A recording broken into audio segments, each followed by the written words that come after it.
Want to know how to automate some of the boring parts of your life? Well, in this video, I'll show you how I used Airtable and a cool technology called Cloudflare Workers to deploy serverless functions to do just that.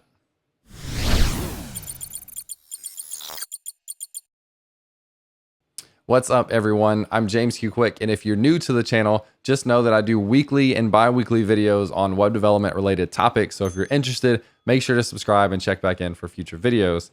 But in this video, this one is sponsored by Cloudflare and specifically Cloudflare Workers, which is a way for you to deploy serverless functions in basically the fastest way possible. So Cloudflare has servers all across the world. They will replicate your code all across the world. So no matter where you call it from, you'll get the fastest response. In addition to that, a lot of serverless frameworks or hosting providers have what's called a cold start. So if you don't use that serverless function for a little bit, the next time you call it, there'll be a little extra bit of time that it takes to get a response. Well, you don't have that with Cloudflare Workers, so they're super fast and super easy to work with. So in this video, you'll see that we'll use JavaScript to develop ours. We will use the Wrangler CLI to run it locally as well as publish it in the end.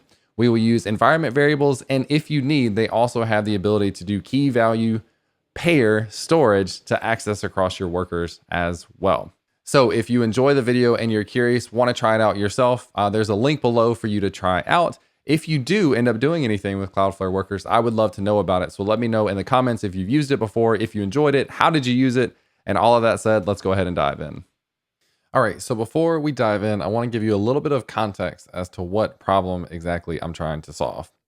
So I write a newsletter every week. If you're interested in this, you can go to jamesqquick.com/newsletter and check it out. But in every one of these newsletters each week, I list out a couple of my recent videos, so a couple of my recent YouTube videos, as well as recent videos or blogs from the Learn, Build, Teach community. So this is a Discord that I run. Link below if you want to join the Discord community. But my goal is to help promote those people. So I want to promote their content. I also want to share my content as well. So every week inside of Podia, which is where I manage my courses and my email and stuff, I go in and I fill in these sections of recent videos and content from the Learn, Build, Teach community. And where I get these things from is inside of Airtable. I've started to use this to track a ton of my content recently. So in my content under promotion, these are recently created or posted videos that I haven't really shared yet. So I leave them here. And then I would go and grab like the title and the link and then add them in the email. Also the same type of thing with the Discord share. So I grab the link in here and then the title and then who it's from.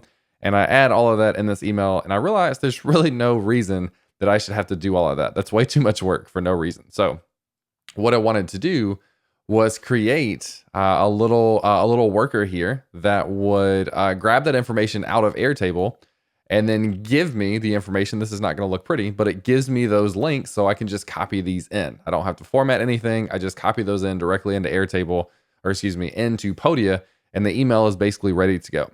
So that's kind of the context here of what I was trying to solve. Now let's get into actually trying to do this with Cloudflare Workers. All right, so I'm going to open up the Getting Started docs, and you can have these open for your reference as well if you need to. First, you'll need a free account, and everything I'm doing here is free, including Airtable. Podia is paid, but that's a separate story. But the Airtable stuff is free, and then the stuff that I'm doing inside of Cloudflare Workers is free as well. So the first thing you'll need to do is install their tool for kind of working with these things locally. And this is Cloudflare Wrangler. So Wrangler is going to give us the ability to run a live reloading server locally and give us a few other configuration things, as well as be able to publish our stuff to Cloudflare. So then we go in to the Wrangler CLI and we log in. So we do a Wrangler log in. And this would allow it to open up a web page. It'll bring me over. It'll handle the login process. Yes, I want to authorize. This will then say, all right, you're good to go. You can close the page. And hey, that thing is back now here. But I'm logged in and that thing is working appropriately. So we've got the Wrangler CLI tools installed. We've got it configured. Now we can generate this new project. So we do a Wrangler. I keep wanting to say Wrangler. Let's CDN to our code and my delete me for my demos. Let's do a Wrangler. What do we call it? Wrangler generate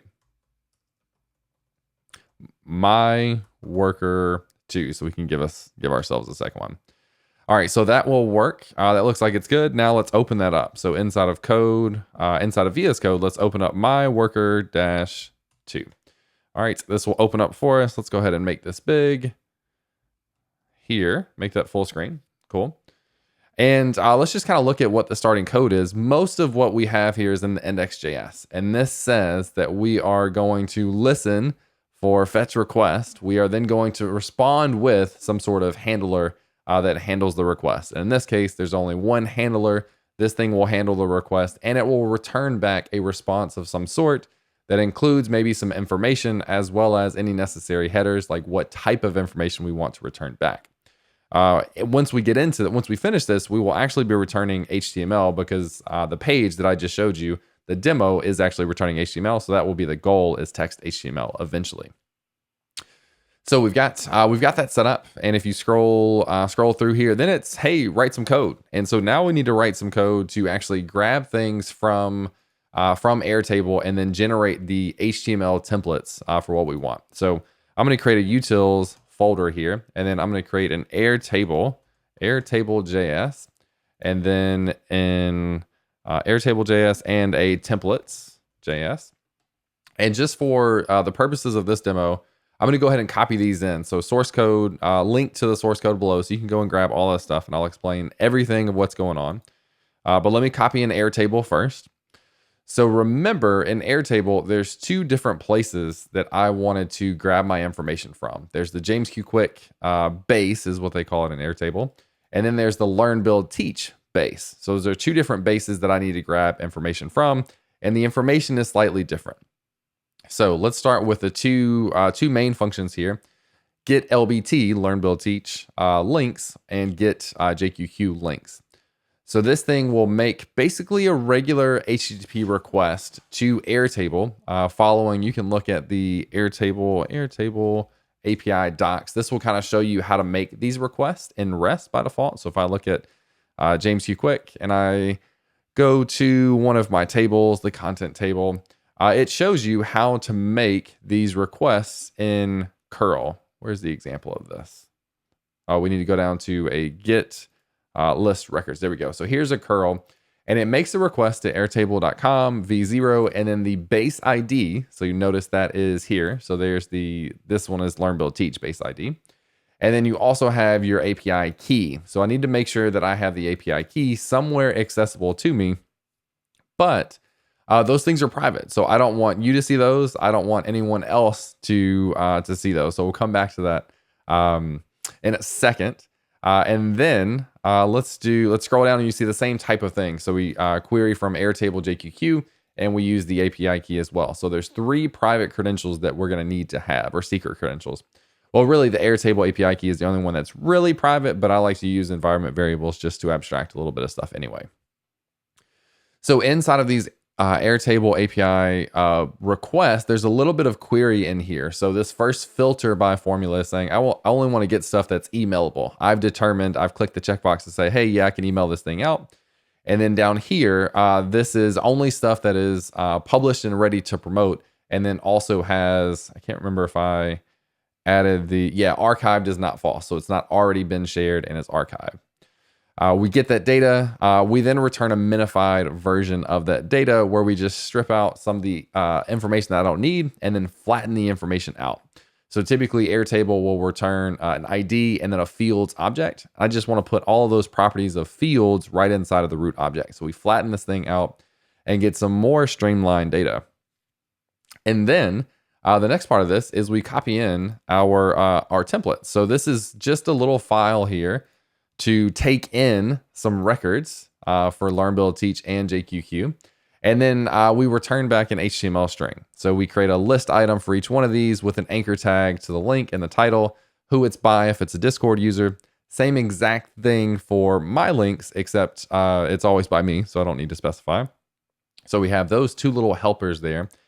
And then it's kind of ready to go. So let's start. Let's start with just the index.js. Let's just publish this thing to see what happens. And we'll need to update one thing inside of the Wrangler. I can't say that right. the Wrangler TOML configuration file. And if we look inside of the getting started, they'll actually reference this. If we scroll down, we need to do a Wrangler who am I. So let's get rid of this message down here. Let's do who am I Wrangler. Oh, actually Wrangler who am I? I was like, that didn't work at all. That's because it should be this. So I'm looking for my account ID. And what you'll want to do is take that account ID and then paste it into this Wrangler TOML file. So that's just one of the things that you'll have to set up. And then after that, let me clear my terminal. So we had that in place. Also, workers dev here is a configuration flag to say whether or not we're going to deploy this to our own custom domain. I'm just going to take the built-in Cloudflare workers domain, not use my custom domain, which I'm good with. So workers dev will stay true. If you want to do custom domains, we'll add a link in the description below of how you do that. All right, so that is more or less ready to go. We should be able to do a Wrangler publish. This is a JavaScript project. There's one other thing inside of the configuration I'll need to show you. And hey, it looks like that thing is deployed. So let's do on here, I can command click, open, and this should just be just a hello world or hello worker. Okay, so just to prove that that whole deployment process will work is what I wanted to show you. So we've got that thing deployed out there. It works. Now we can start to do the stuff that we really want to, which is the helper stuff from Airtable and templates that we just created. Now to do this, we're going to need to create our environment variables for those different properties. So these different properties inside of Airtable, the Airtable LBT base ID, API key, and the JQQ base ID. So the way we're going to do these environment variables is come down to, we have our secrets down here. Where's the secret part of this? The Wrangler secret put. So Wrangler secret put, we'll be able to put some key value pairs associated with our worker for environment variables, and then we'll be able to access them with just the name. So for example, this would be Wrangler secret put, and then the real private one I have is my API key. So the name of this thing is going to be Airtable underscore API underscore key. I say, hey, put that thing in there, and then it's asking what the actual value is. So I'm going to need to grab that value and put it in, and you can hang on and not look at my secret credentials. All right, so that thing is in there. I'm gonna run a similar command, run another command for Airtable, and then let's look at one of these keys, the Airtable learn build teach base ID.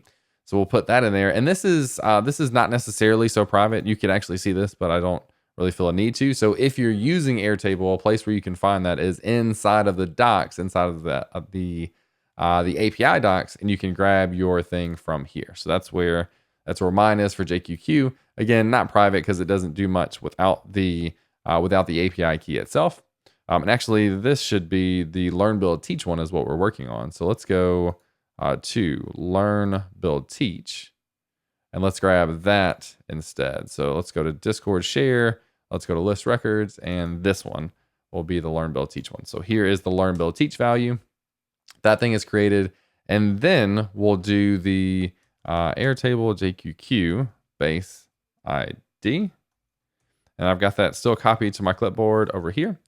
So there is the JQQ one. Now all three of those environment variables should be good to go. And if we look inside of our Cloudflare Workers dashboard and then refresh, that part 2 here should be here. And if you go to settings, that should be there as well. So these are secret, they're encrypted, but they are now accessible inside of our code. All right, now let's go to our index.js, and instead of just returning this basic piece of text, now we want to actually use the functions from Airtable and the templates directory. So I'm going to import those, the 2 get links and then the 2 get links templates, and then we'll go ahead and use those. So we will say const lbt records is await get lbt links, and then same thing for mine. So JQQ records, and we'll await get JQQ links. And then from those records, we'll take them to generate our template. So we'll say this is the learn, build, teach template, and this is get LBT links template, passing in the LBT records. All right. And then same thing for JQQ. So JQQ template and get JQQ links template, passing in JQQ records, as you would probably expect. Now, the last thing is I want to combine those and put a separator in between them. So let's do a return template is going to be the learn, build, teach, not records, but template plus, and then we'll just add in a BR for this HTML, and then we'll do the JQQ template as well. So that'll be the thing that we want to return.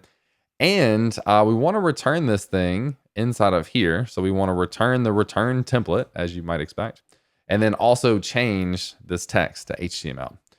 So that's cool. That looks good and will work well. The one thing we need to do is inside of our Wrangler TOML, we need to make sure that it is ready to do some Webpack stuff for us. So instead of this just being regular JavaScript, since we're using imports and that kind of stuff, we need to make this we need to just make this a Webpack type. So we need to change the type here to be Webpack to make sure that thing is ready to go and grab the other files that we have in different places. So let's try to run this locally. Let's do a Wrangler dev, and this will start up the local server where we can be able to access this worker locally at localhost 8787. So let's open this localhost 8787, and hopefully what we'll see is it will come back with all of our links. So it looks like this stuff is working, and at this point I could grab all of this stuff, copy it into Podia, and be good to go. Now, the other thing, or the last thing we need to do is let's go ahead and actually publish this thing to make sure it's really working. So we'll do a Wrangler publish. We did this earlier, but this will send this stuff up again. It will then be updated. I don't know if we'll see a little update in here under workers. I think we'll see a last modified, maybe. Last deployed 6 minutes ago. If we update or refresh the page, last deployed seconds ago. Then we open this link, and now this deployed link, myworker-2.jamesqquick.workers.dev, is ready to go. Now, anytime I do a newsletter, I can hit this URL, I can grab this information, take it into Podia, and not really have to worry about much else. Now, the other thing I want to do is I could do this with upcoming stream as well. So the way I have the title, the image, the link, I could actually, and probably will, update this worker to generate all of this HTML. So I take like three quarters of my newsletter now are completely automated once I do that, and then just dump it into Podia and be good to go. So anyway, I thought that was a pretty maybe simple use case, depending on how you look at it. It doesn't look very pretty, but it's extremely useful because the amount of time that I spend copying and pasting links and text, and it takes 10 or 15 minutes to do that, versus now I can load a URL, copy and paste it in. So it takes 15, 30 seconds maybe instead of 15 minutes. So it's a really big benefit for me. This stuff is really fast, pretty easy to set up once you get used to it. Anyway, it worked out well. So if you enjoyed what you saw, make sure to give Cloudflare Workers a shot. There's a link below in the description. If and when you do, let me know in the comments below what you did with it and how you enjoyed it. And if you have any feedback to pass on to them, share that in the comments below. Thanks as always for checking out the video, and I'll catch you in the next one.